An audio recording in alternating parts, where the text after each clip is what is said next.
Now shifting focus, Spain is witnessing its worst wildfires on record. Flames have spread to southern slopes of Picos de Europa mountains, forcing the closure of part of the iconic Camino de Santiago pilgrimage route. Now remember, in Galicia, firefighters battled massive flames in dense forests. So far this year, in fact, more than 344,000 hectares have burnt, an area larger than Malacorco.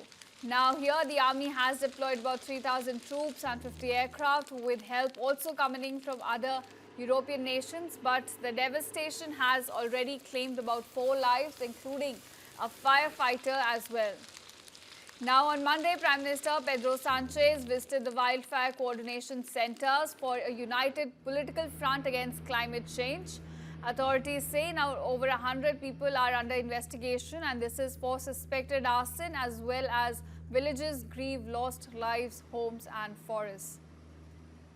Now shifting focus, Spain is witnessing its worst wildfires on record. Flames have spread to southern slopes of Picos de Europa mountains, forcing the closure of part of the iconic Camino de Santiago pilgrimage route. Now remember, in Galicia, firefighters battled massive flames in dense forests. So far this year, in fact, more than 344,000 hectares have burnt, an area larger than Malacorco.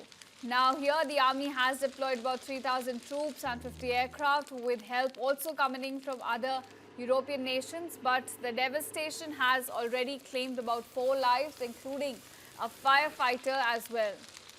Now on Monday, Prime Minister Pedro Sanchez visited the wildfire coordination centers for a united political front against climate change.